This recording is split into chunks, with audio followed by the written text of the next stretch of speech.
Ya, saudara terkasih dalam Tuhan Yesus Kristus. Di hari ini minggu kelima dalam bulan Januari tahun 2023 kita beribadah lagi dan kita mendengarkan firman Tuhan. Nah, kali ini kita ambil dan kita baca bersama dari surat Rasul Yohanes yang pertama pada pasal yang ketiga ayat yang ke-9. Surat Rasul Yohanes yang pertama pasal ketiga ayat yang ke-9, bunyinya demikian. Setiap orang yang lahir dari Allah tidak berbuat dosa lagi, sebab benih ilahi tetap ada di dalam dia, dan ia tidak dapat berbuat dosa karena ia lahir dari Allah. Ya, sampai demikian jauh ayat ini yang kita baca, dan hari ini ayat ini kita mau mengertinya di dalam sebuah tema lahir dari Allah. Saudara yang terkasih, konsep iman Kristen yang akan kita lihat kali ini yang berhubungan dengan apa yang disebut lahir dari Allah. Kita mau memahami konsep lahir dari Allah ini, tentunya kita mempunyai konsep yang menjadi latar belakang adanya konsep lahir dari Allah. Lahir dari Allah ini mempunyai konsep latar belakang ialah adanya penciptaan. Jadi kalau kita membaca di dalam kitab Kejadian pasal yang kita akan membaca pasal yang kedua pada ayat yang ke-7, demikian bunyinya. Ketika itulah Tuhan Allah membentuk manusia itu dari debu tanah dan mengembuskan nafas hidup ke dalam hidungnya. Demikianlah manusia itu menjadi makhluk yang hidup. Saudara, di dalam kita memahami hakikat manusia, maka iman Kristen menampilkan bagaimana manusia itu sebagai makhluk ciptaan Tuhan. Jadi, kalau di dalam kitab Kejadian pasal 2 ayat 7 dikatakan, ketika Allah menciptakan manusia itu dari debu tanah. Nah, kalau kita memperhatikan ciptaan Allah yang pada mulanya yaitu nenek moyang manusia yang disebut Adam dan Hawa, Allah menciptakan manusia pertama ini adalah dalam satu bentuk yang diambil dari tanah. Kemudian Allah membentuknya menjadi sebuah seperti katakanlah kita sebut patung. Lalu setelah terjadi bentuk itu, maka Allah mengembuskan nafasnya. Maka apa yang Allah bentuk tadi yang pada mulanya patung itu menjadi hidup, menjadi makhluk hidup. Itulah penjelasan Alkitab tentang hakikat manusia, bahwa manusia itu diciptakan oleh Allah melalui bahan-bahan yang Allah ambil dari bumi, yaitu tanah atau debu. Nah, jadi kalau kita memperhatikan prosesnya, tentunya apa yang kita kenal sekarang ini, kalau kita memperhatikan manusia membuat sebuah patung, ya, jadi tentunya bahan-bahannya adalah dari, kalau kita perhatikan itu tanah, bisa, atau yang zaman modern sekarang itu bisa juga semen, ya. Tetapi inilah yang paling mendasar adalah tanah lempung, ya, tanah liat. Itulah bahan dasar. Nah, jadi ini Alkitab menjelaskan bahwa di sinilah permulaan Allah menciptakan manusia. Jadi konsep penciptaan manusia inilah yang akan dipakai di dalam kita memahami lahir dari Allah. Jadi Manusia adalah makhluk yang memang diciptakan oleh Allah. Dia tidak berasal dari dirinya sendiri. Manusia tidak berasal dari sumber-sumber lain atau faktor-faktor kimiawi. Kalau kita memperhatikan ada teori-teori seperti teori evolusi, seperti kalau kita memperhatikan teori Darwin. Darwin mengatakan bahwa manusia itu berasal dari kera, keturunan kera. Dan ini tentunya sesungguhnya tidak sepaham dengan Alkitab. Dan firman Allah berkata, Allah yang menciptakan manusia. Tentunya bahannya jelas dari debu tanah, ya. Kemudian dijadikan ukuran. Lalu Allah memberi nafasnya melalui hidung manusia yang tadi patung itu, lalu dia menjadi makhluk hidup. Nah, itulah manusia. Jadi saudara-saudara, kita memahami manusia seperti ini. Sumber dasarnya itu dari Allah dan bahannya itu dari tanah. Nah, jadi kalau kita semua memperhatikan debu, jadi manusia itu diciptakan oleh Allah, bahannya dari bumi ini. Allah sendiri datang dari surga mengerjakannya. Lalu Allah memberi nafasnya hidup itu ke dalam tubuh manusia ini, lalu mereka hidup. Nah, jadi ini kebenaran yang harus kita pegang, dan ini akan menjadi pengetahuan tentang mengerti siapakah manusia. Nah, jadi manusia inilah yang kita akan melihat diri kita sesuai dengan firman Tuhan, yang kita akan nanti mengerti tema yang disebut lahir dari Allah. Nah, jadi kita mau melihat di sini ada dua konsep Alkitab tentang manusia yang kita hadapi sekarang ini. Artinya konsep yang disebut konsep penciptaan dan konsep kelahiran. Nah, kalau kita melihat konsep penciptaan, itu berarti bahan dasarnya adalah tanah. Tetapi setelah manusia jadi, maka mulailah terjadi generasi berikutnya yang disebut dilahirkan. Mari kita membaca selanjutnya dalam kitab Kejadian pasal yang kedua ini, pada ayat yang ke 18 dikatakan, Tuhan Allah berfirman, tidak baik kalau manusia itu seorang diri saja. Aku akan menjadikan penolong baginya yang sepadan dengan dia. Selanjutnya pada ayat yang 24 dikatakan, sebab itu seorang laki-laki akan meninggalkan ayahnya dan ibunya dan bersatu dengan istrinya, sehingga keduanya menjadi satu daging. Lalu kita mundur sejenak di dalam Kejadian pasal yang pertama, ayat yang ke-26 dikatakan, berfirmanlah Allah, baiklah kita menjadikan manusia menurut gambar dan rupa kita, supaya mereka berkuasa atas ikan-ikan di laut dan burung-burung di udara, dan atas ternak dan atas seluruh bumi, dan atas segala binatang melata yang merayap di bumi. Maka Allah menciptakan manusia itu menurut gambarnya, menurut gambar Allah diciptakannya dia, laki-laki dan perempuan diciptakannya mereka.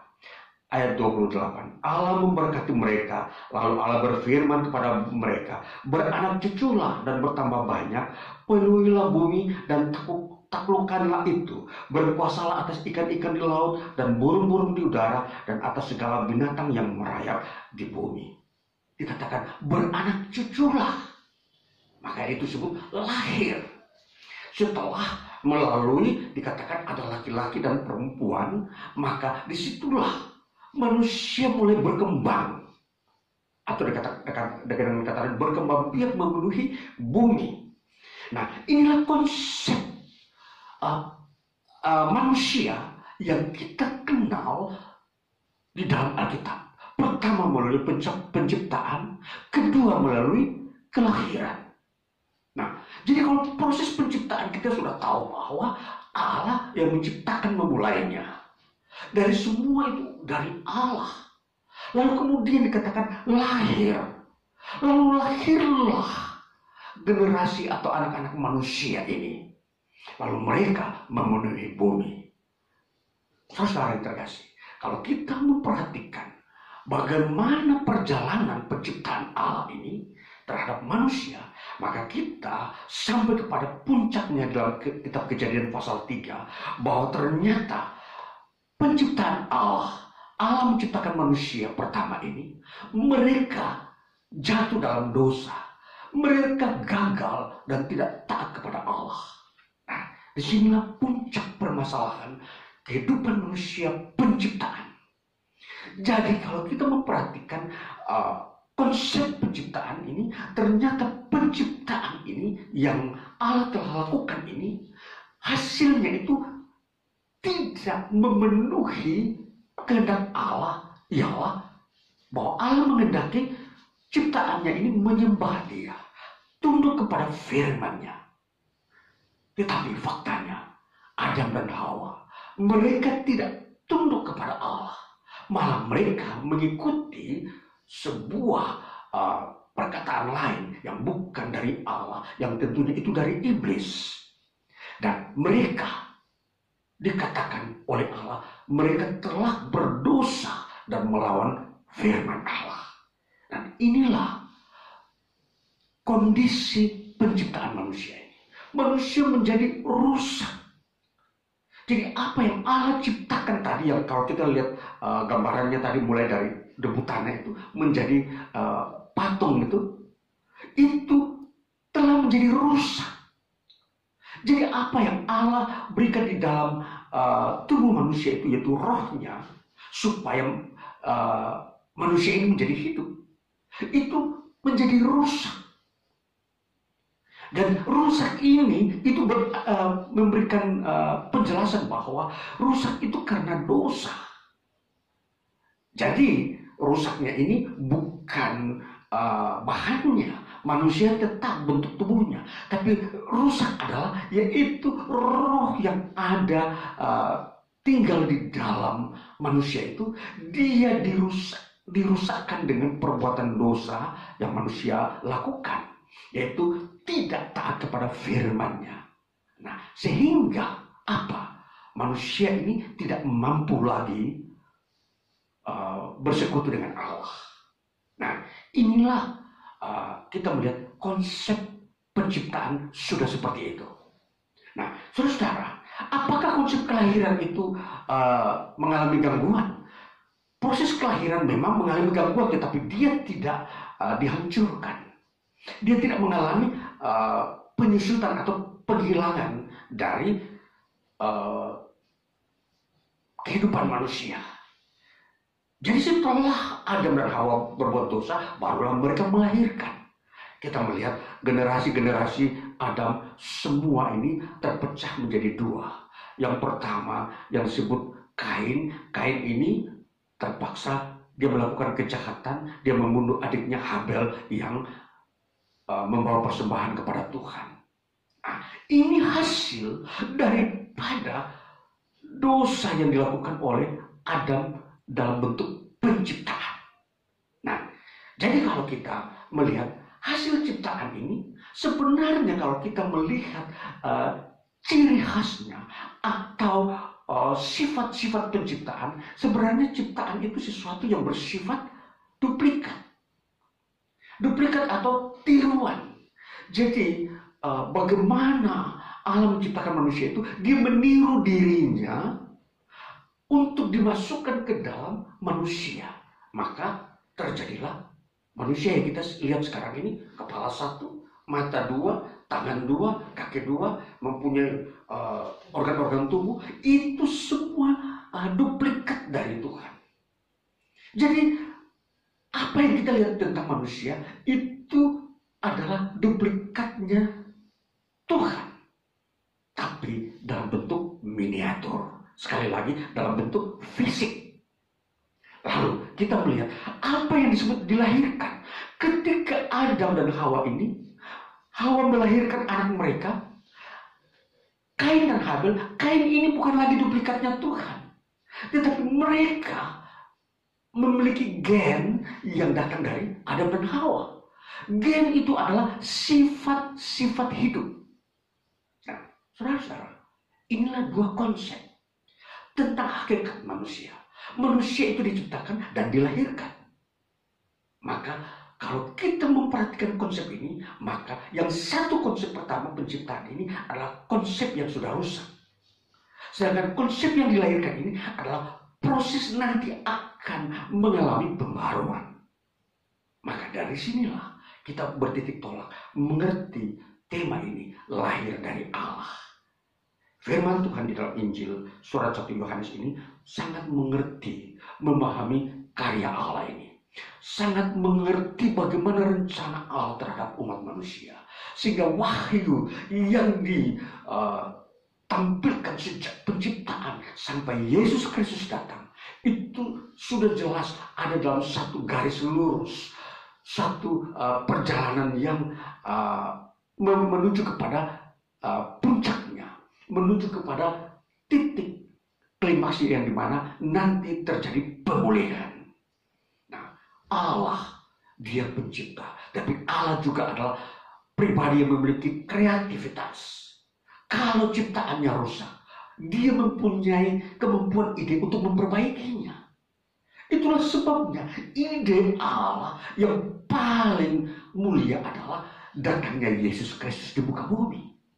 Saudara yang terkasih, kalau kita memperhatikan bagaimana perjalanan sejarah keselamatan ini, betapa mulianya Allah menyatakan kehendaknya melalui firman-Nya bahwa Ia mengerjakan semua pekerjaan di bumi ini, mulai dari penciptaan sampai kepada penyelamatan. Nah, jadi kalau kita memperhatikan bahwa Adam dan Hawa adalah makhluk ciptaan. Tapi ini adalah mereka mempunyai warisan, yaitu kepada generasi yang dilahirkannya, ialah mendapat penghukuman atau kutuk dari Allah. Nah, itulah sebabnya, kalau kita memahami manusia, kenapa manusia mengalami kematian? Karena memang itu adalah kutuk Allah yang Allah berikan kepada Adam dan Hawa ketika mereka melanggar firman Allah. Nah, itulah sebabnya sebuah jawaban. Sehingga seringkali kalau kita mau mencari jawaban-jawaban lain, bagaimana kenapa manusia harus mati, maka tidak ada jawaban-jawaban lain. Hanya firman Allah menjelaskan karena manusia telah berdosa melawan firman Allah. Nah, jadi disinilah yang kita mau memahami bahwa Tuhanlah yang harus manusia cari untuk menemukan permasalahan atau jawaban-jawaban yang manusia sendiri banyak tidak mengerti. Teristimewa menyangkut kemanusiaan.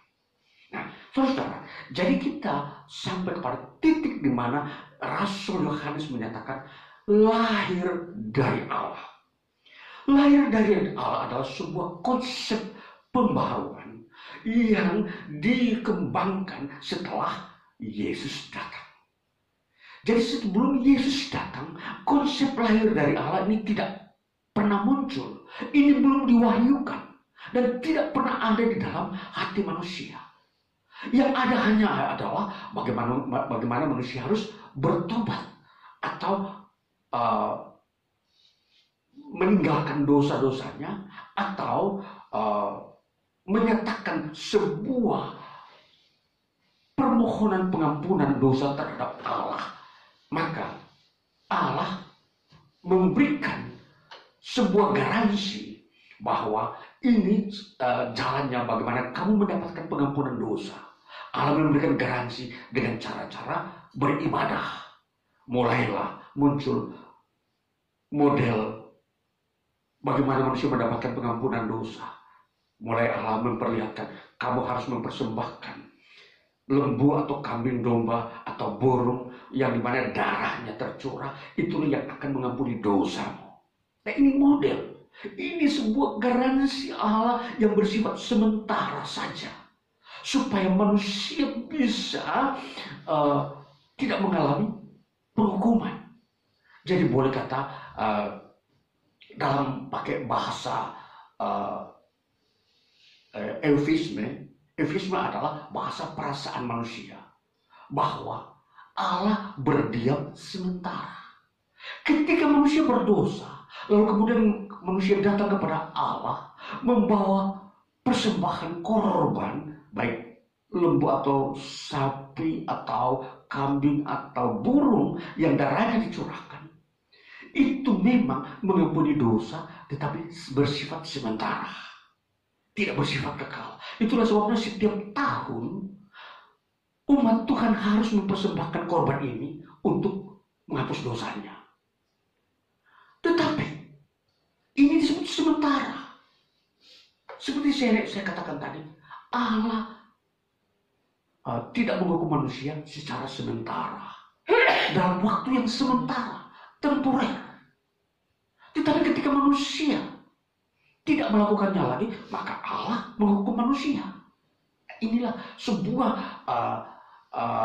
hubungan sebab akibat antara Allah dan manusia dalam kehidupannya di dunia ini. Nah, jadi ketika manusia tidak mempersembahkan korban pengampunan dosa, maka hukuman Allah terwujud atau dinyatakan kepada manusia. Nah, saudara, maka kalau kita memperhatikan di sini bahwa lahir dari Allah adalah sebuah konsep baru di dalam iman Kristen, di mana Kristus Yesus telah datang ke bumi melalui sebuah inisiatif Allah. Bahwa Allah datang dengan caranya sendiri, dengan kemampuannya sendiri, supaya apa yang manusia lakukan kepada Allah dalam hal mempersembahkan korban itu tidak perlu lagi dilakukan. Dengan kata lain, Allah mau menghapus model yang lama. Karena itu bersifat sementara. Allah ingin mengampuni manusia bersifat kekal. Allah ingin apa yang dia lakukan itu di dalam menyelamatkan manusia itu bersifat sekali untuk selamanya. Nah, inilah Yesus Kristus datang. Dan ini yang kita lihat, bahwa orang yang percaya kepada Yesus Kristus, mereka mengalami pengampunan dosa selama-lamanya. Maka inilah yang disebut lahir dari Allah. Konsep lahir dari Allah ini muncul karena pengampunan dosa yang bersifat kekal di dalam Yesus Kristus. Jadi orang yang percaya kepada Yesus Kristus tidak perlu lagi setiap tahun membawa korban pengampunan dosa, karena sudah bersifat kekal. Dan ini yang disebut dipakai oleh Allah untuk menjadikan mereka, orang-orang ini, menjadi umatnya untuk selama-lamanya. Dan mereka akan hidup selama-lamanya di surga. Ini yang disebut lahir dari Allah. Makanya firman Tuhan dikatakan orang yang lahir dari Allah tidak berbuat dosa lagi. Nah, ini sebuah praktek kehidupan manusia di bumi ini. Itu bukan sebuah masa persiapan akan datang. Tetapi ketika justru itu mengartikan bahwa ketika seorang di bumi ini percaya kepada Yesus Kristus hari ini pula dia dilepaskan dari dosa. Dan dia tidak berbuat dosa lagi seterusnya. Itulah sebabnya di dalam kata ini maka dikatakan memakai kalimat atau struktur kalimatnya adalah present tense. Bahwa hari ini ketika kamu percaya kepada Yesus Kristus, maka mulai hari ini juga engkau dosamu diampuni untuk selama-lamanya. Dan engkau tidak akan berbuat dosa lagi untuk selama-lamanya. Dan itu mempunyai makna engkau akan memperoleh hidup yang kekal. Dan kekal itulah untuk selama-lamanya. Nah ini saudara, mengerti lahir dari Allah bersumber dari pemahaman tentang hakikat manusia. Bahwa manusia ini adalah ciptaannya Allah. Allah tidak mau membuangnya setelah dia dirusakkan oleh dosa.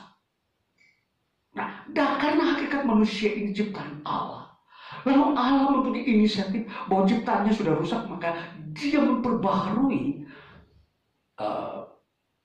modelnya maka Allah tidak lagi menciptakan manusia yang baru, tapi Allah memakai proses kelahiran. Nah, kelahiran inilah yang akan memenuhi sejarah hidup manusia di muka bumi. Maka itulah sebabnya Yesus harus lahir ke bumi melalui seorang wanita yang namanya Maria. Yesus harus lahir walaupun itu dalam bentuk keilahian. Dia lahir dari Roh Kudus. Jadi benih yang ada di dalam Kristus Yesus itu dari Allah, lahir dari Allah. Yesus datang dari surga, dari Allah, dan dia lahir ke bumi melalui seorang wanita bernama Maria. Dan inilah konsep kelahiran, menjadi metodenya Allah, caranya Allah mau menyelamatkan manusia, mengembalikan manusia kepada hakikatnya yang semula, yaitu benar dan sempurna, berkenan kepada Allah dan menjadi milik Allah, dan kemudian menyembah Allah. Jadi ini saudara, kita menemukan hakikat manusia itu dalam Yesus Kristus. Makanya kita ini saat ini yang sudah percaya kepada Kristus dikatakan orang-orang yang berbahagia, orang-orang yang berkenan kepada Allah. Firman Tuhan selalu menggariskan kepada kita bahwa kita adalah orang-orang yang sama seperti Kristus. Di dalam surat 1 Yohanes pasal yang ketiga, kita baca ayat yang ke-6, dikatakan begini. Karena itu setiap orang yang tetap berada di dalam Dia tidak berbuat dosa lagi. Setiap orang yang tetap berada di dalam Yesus, dia tidak berbuat dosa lagi. Ini garansi, jaminan firman Tuhan. Dan ini merupakan pewahyuan ketetapan Tuhan bagi orang-orang yang percaya kepada Kristus. Mereka tidak lagi berbuat dosa. Saudara, untuk kita melihat bagaimana apa yang kita temui di dalam firman Tuhan, di dalam keterangan mengenai bahasa Yunani-nya dikatakan begini. Pas hogegenemenos. Nah, ini pas hogegenemenos ini, pas itu artinya setiap orang. Hogegenemenos itu yang telah dilahirkan ektuteru oleh Allah. Nah ini, setiap orang yang telah dilahirkan. Apa itu telah dilahirkan? Orang yang telah menerima Kristus Yesus dalam hidupnya menjadi Tuhannya, itu yang disebut sebagai orang yang telah dilahirkan. Dilahirkan dari Allah. Jadi benih yang ada dalam Kristus yang dari Allah itu difungsikan kepada kita manusia agar kita juga memiliki benih yang disebut benih yang dari Allah. Inilah yang membuat kita tidak bisa berbuat dosa lagi dan membuat kita tetap tinggal di dalam Yesus Kristus. Saudara yang terkasih, kita memahami bagaimana konsep ini untuk melihat hakikat manusia, bahwa kita manusia ini, orang yang percaya kepada Kristus, sudah berbeda. Sudah bukan lagi disebut manusia ciptaan Allah, tetapi manusia yang dilahirkan oleh Allah. Jadi berbeda saudara-saudara. Jadi ada fase yang harus kita lihat di sini, ada sebuah peningkatan. Jadi fase penciptaan dengan fase dilahirkan ini sungguh ada peningkatan. Jadi yang pertama, fase diciptakan oleh Allah itu menggambarkan bahwa fase ini adalah fase keberdosaan, fase yang sudah penuh dengan dosa dan hancur, rusak.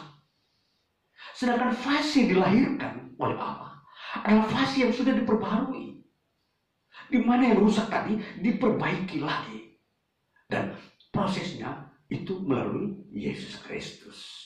Nah, kita menjadi manusia baru ini karena dari hasil kedatangan Yesus Kristus di bumi, di mana Dia disalibkan. Itu menjadi inti dari proses kita menjadi orang-orang yang dilahirkan dari Allah. ini garansi ini adalah firman yang Tuhan sampaikan bahwa orang-orang yang percaya kepada Yesus Kristus tidak berbuat dosa lagi. Saudara, ini sesuatu kebanggaan bagi manusia, kita sebagai manusia. Ketika mendengar firman ini, sesungguhnya memberikan sebuah semangat hidup, sebuah sikap hidup yang akan mempunyai nilai-nilai yang mulia dan ikut memuliakan Allah di dalam hidup di dunia ini. Itulah yang disebut lahir dari Allah. Jadi lahir dari Allah itu sejak 2000 tahun lalu, di mana Yesus sudah datang. Orang-orang yang percaya kepada Dia sudah mulai hadir di bumi. Maka orang-orang yang lahir dari Allah di bumi ini sudah berusia 2000 tahun lebih. Sedangkan orang-orang yang diciptakan Allah itu jauh lebih tua. Dan sebagian sudah dimusnahkan pada era Nuh. Dan saudara-saudara, kalau kita memperhatikan, masih ada peninggalan-peninggalan orang-orang yang belum percaya kepada Kristus. Mereka masih tergolong orang-orang yang diciptakan Allah, belum tergolong dilahirkan oleh Allah. Maka inilah proses yang kita lihat, bahwa di dalam iman Kristen, di sini kita akan melihat bahwa sesungguhnya proses yang sedang Allah kerjakan ialah membawa manusia percaya kepada Kristus, agar mereka juga menjadi orang-orang yang dilahirkan oleh Allah. Sehingga target keselamatan Allah untuk memenuhi kerajaannya itu bahwa semua orang bisa mendapatkannya. Saudara-saudara yang terkasih, dalam era ini kita harus mempunyai konsep yang harus semakin cemerlang, melihat bahwa apa yang Tuhan firmankan, wahyukan ini harus ditanggapi oleh kita manusia. Bahwa kita harus menerima, menghargai, memberikan respon terhadap karya Allah ini. Begitu indah, mulia, jauh melebihi teknologi yang manusia buat. Kalau manusia membuat teknologi itu untuk kenyamanan manusia di muka bumi, agar manusia menikmati kehidupan di dunia ini, tidak ada di dalam sebuah penderitaan. Jadi ilmu pengetahuan teknologi yang kita lihat ini memberikan sebuah kemajuan kehidupan. Namun kita harus memperhatikan bahwa manusia tetap mati di dunia ini. Dan bagaimana solusi terhadap manusia yang mati? Bahwa solusi bagi manusia yang mati, terimalah Yesus, maka engkau akan hidup dibangkitkan kembali, masuk ke dalam kerajaan yang kekal, hidup untuk selama-lamanya. Ini yang harus kita terima. Kalau kita menerima teknologi, maka kita juga harus menerima karya Allah ini. Karya Allah ini membuat hakikat kita manusia ini menikmati kebahagiaan sejati, kebahagiaan yang membuat kita memang benar-benar merasakan kemurahan Allah dalam hidup kita di dunia ini. Saudara yang terkasih, jadi kalau kita mau melihat bahwa apa yang lahir dari Allah itu milik Allah secara kekal, tetapi apa yang Allah ciptakan itu menjadi milik Allah secara sementara. Katakan tadi, saya gambarkan, kalau debu tanah itu sementara. Dia dari bumi ini. Sedangkan lahir dari Allah itu gennya itu dari Allah, bukan dari bumi. Jadi ini yang membuat kita bisa masuk ke surga, karena gennya dari Allah. Dikatakan genemenos, asal katanya genau, gen. Gen itu kalau kita lihat maknanya adalah sifat atau asal. Jadi di situ sumbernya, sumber hidup dari Allah. Nah ini saudara, jadi kita mau mengerti ini sebagai menuntun perjalanan hidup kita, sikap kita di dunia ini, apa yang harus kita ambil. Ilmu pengetahuan kah ataukah wahyu Tuhan? Wahyu Tuhanlah yang harus menjadi keputusan kita menerimanya, bahwa percaya pada Yesus Kristus adalah sikap yang tepat untuk